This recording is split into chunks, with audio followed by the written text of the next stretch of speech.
Coba perhatikan sekitar lo. Keluhan tentang Pertalite yang sulit dicari bukan lagi sekadar obrolan di media sosial, tapi sudah jadi kenyataan pahit di lapangan. Banyak SPBU Pertamina yang dulunya ramai, sekarang lebih sering memasang papan stok dalam perjalanan atau habis.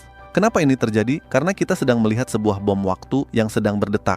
Faktanya, lebih dari 80% distribusi pangan di negara kita bergantung pada angkutan darat. Saat Pertalite makin langka dan nantinya benar-benar dilenyapkan pada Juli 2026, biaya logistik bukan cuma naik tapi meledak. Saat ini, harga asli Pertalite tanpa subsidi itu ada di kisaran Rp13.000 hingga Rp15.000. Bayangkan skenario terburuknya, jika di Juli 2026 nilai rupiah kita ambruk hingga menembus 18.500 atau bahkan 20.000 per dolar, maka harga bensin non-subsidi bisa melonjak ke angka yang tak masuk akal, mungkin menyentuh Rp20.000 per liter. Efek dominonya instan. Truk pengangkut sayur, beras, dan kebutuhan pokok akan menaikkan tarif 2 hingga 3 kali lipat. Hasilnya, rak supermarket akan kosong, bukan karena barangnya tidak ada, tapi karena harganya sudah tidak terjangkau lagi oleh masyarakat luas atau distribusinya lumpuh total. Inilah yang gue sebut sebagai skenario rak kosong 2026.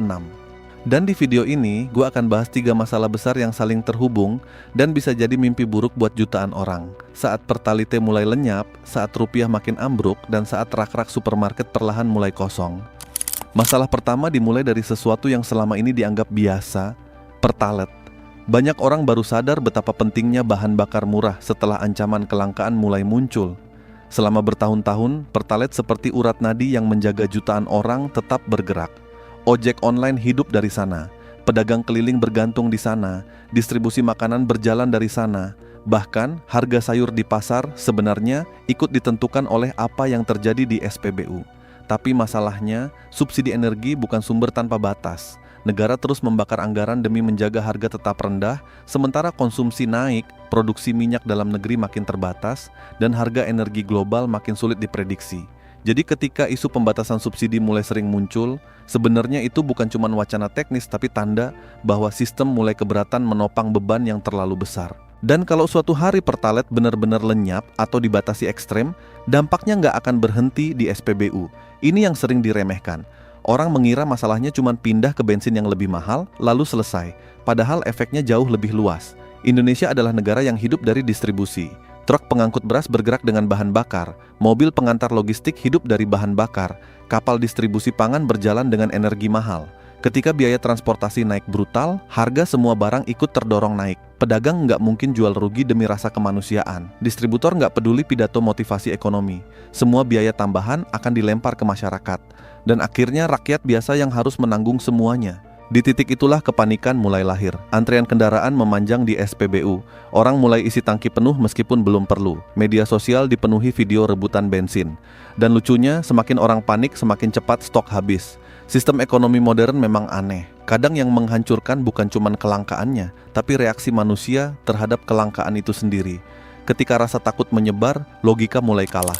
Lalu setelah energi mulai bermasalah, kita masuk ke masalah kedua, sesuatu yang tidak selalu terlihat langsung, tapi diam-diam menggerogoti isi dompet masyarakat. Rupiah ambruk. Banyak orang masih menganggap nilai tukar dolar cuma urusan trader atau berita ekonomi yang lewat begitu saja di televisi. Padahal kenyataannya, hidup kita jauh lebih bergantung pada impor daripada yang dibayangkan. Gandum impor, kedelai impor, pupuk impor, obat-obatan impor, bahkan sebagian besar bahan baku industri juga datang dari luar negeri. Jadi ketika rupiah melemah, sebenarnya yang ikut melemah adalah kemampuan masyarakat membeli kebutuhan hidup. Awalnya mungkin kenaikannya terasa kecil, harga mie instan naik sedikit, harga roti mulai berubah, minyak goreng perlahan naik, tapi lama-lama semuanya menumpuk. Dan di titik tertentu, masyarakat mulai sadar kalau uang yang mereka pegang nilainya menyusut jauh lebih cepat daripada kenaikan gaji mereka. Ini yang bikin kelas menengah mulai tertekan, karena mereka hidup dari kestabilan. Mereka punya cicilan, tagihan bulanan, biaya sekolah, dan kebutuhan hidup yang semuanya bergantung pada asumsi bahwa ekonomi akan terus normal. Tapi ketika rupiah jatuh dalam, asumsi itu mulai runtuh. Yang paling ironis, biasanya narasi resmi masih terdengar tenang.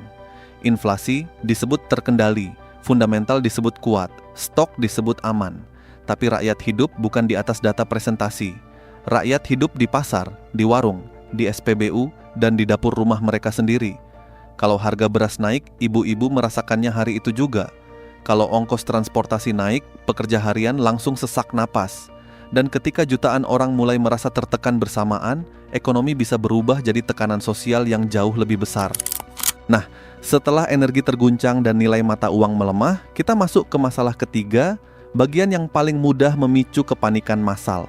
Rak supermarket kosong. Ini bukan sekadar simbol film kiamat, kita sudah pernah melihat potongan kecilnya saat pandemi. Orang berebut masker, minyak goreng hilang, mie instan diborong, beras disapu habis, dan itu baru gangguan sementara. Bayangkan kalau krisis datang lebih panjang dan lebih berat. Supermarket modern sebenarnya berdiri di atas rantai distribusi yang sangat rapuh. Barang di rak terus bergerak setiap hari. Kalau distribusi terganggu beberapa hari saja, rak mulai kosong.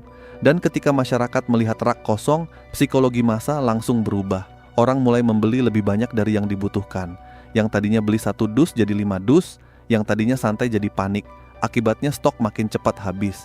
Ini seperti lingkaran setan yang dipicu rasa takut. Yang bikin lebih menyeramkan, media sosial bisa mempercepat semuanya. Satu video rak kosong bisa menyebar ke seluruh negeri dalam hitungan menit. Orang-orang yang tadinya tenang langsung ikut belanja panik. Dan akhirnya bukan cuma barang langka, tapi rasa aman masyarakat juga ikut hilang. Di titik itu, krisis ekonomi berubah jadi krisis psikologis. Masalahnya, selama ini kita terlalu dimanjakan sistem instan.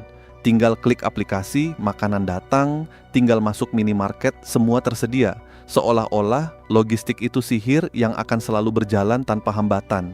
Padahal di balik satu bungkus mie instan ada rantai panjang yang melibatkan impor bahan baku, distribusi pelabuhan, gudang, transportasi, bahan bakar, listrik, sampai pekerja lapangan. Putus satu saja, semuanya bisa terganggu. Dan disinilah inti dari ketiga masalah tadi. Pertalite lenyap bukan cuma soal bensin, rupiah ambruk bukan cuma soal angka kurs, rak supermarket kosong bukan cuma soal belanja.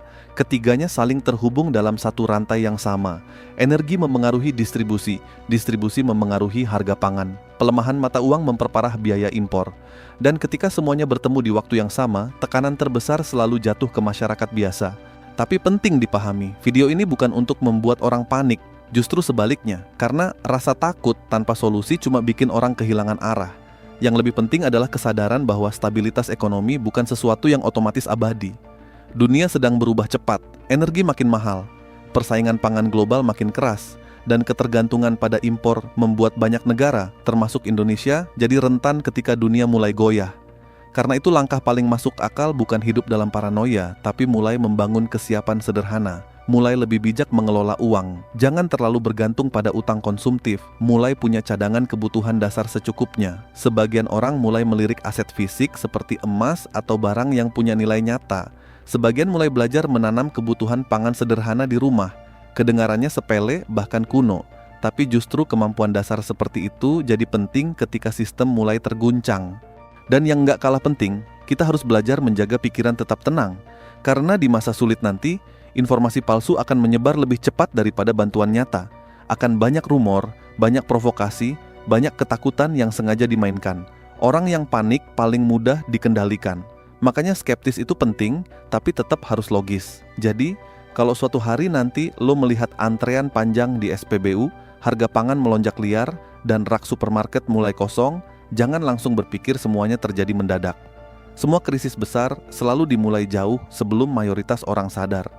Ada tanda-tanda kecil yang diabaikan, ada ketergantungan yang dianggap normal, dan ada rasa nyaman palsu yang membuat masyarakat terlalu yakin semuanya akan baik-baik saja. Sekarang gue pengen tahu pendapat kalian. Dari 3 skenario tadi, saat pertalite lenyap, rupiah ambruk, atau rak supermarket kosong, mana yang paling bikin kalian khawatir?